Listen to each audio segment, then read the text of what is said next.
When I was coming up with an idea for this science fair, I focused on some of the main issues in our world.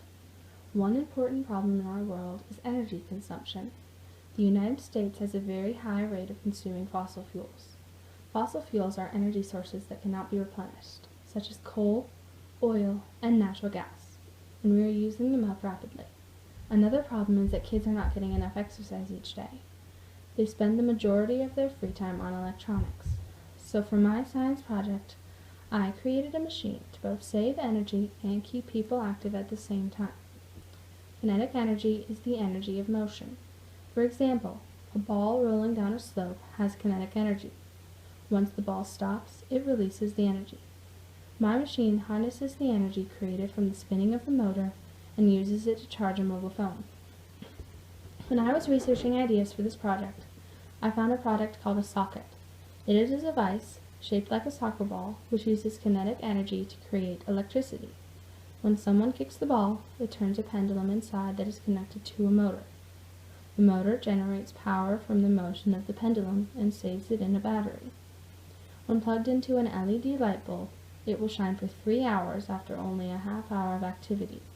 In communities where people cannot readily attain energy, this product is very useful, and the design is where I got many of my ideas for this project. When I first started on this project, I created a design that connected an old stationary bike to a generator with a fan belt. The power from the generator would go to an electrical outlet, which I would plug my computer into. My hypothesis was that by using a stationary bike and a generator, I would be able to harness enough power to charge a computer, or to power anything else that plugged into an outlet. However, as in any science experiment, not everything went as planned.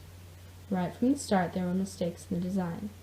When I first started constructing this project, I tried to find a generator, but no matter where I went, I couldn't find any. So I did some more research and realized that if you turned it the right way, a motor could be used as a generator. Then I tried to find a motor, and finally I used a motor I had found in a power drill. I soon found, however, that it was the wrong kind of motor and did not generate enough power. To solve this problem, I found another motor from an old electric scooter, and it was able to generate enough power.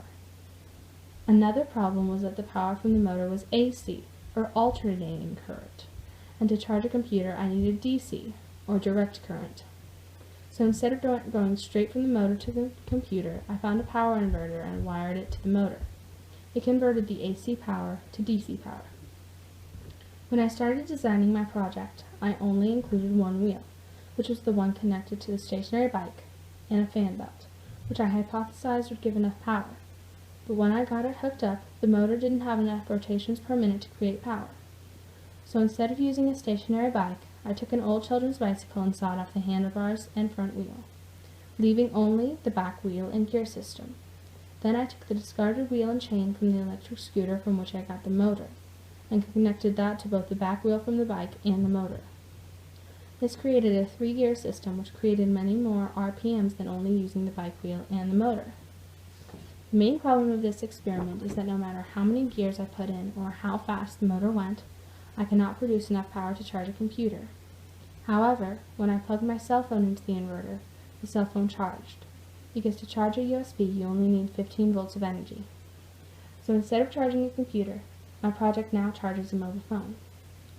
To construct the machine, I first built a wooden stand to secure the mechanism.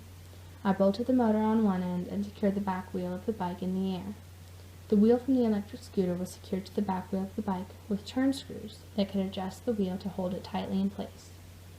A long wire connected the motor to the inverter, which was placed on the opposite side. I adjusted the screws so the wheels turned easily and secured the mechanisms even more with metal straps. When I was finally finished designing, constructing, and testing my experiment, it was able to charge a cell phone by turning the pedals. My hypothesis with it was incorrect, seeing as the machine only charged a mobile phone and not a computer, but the project was still a huge success.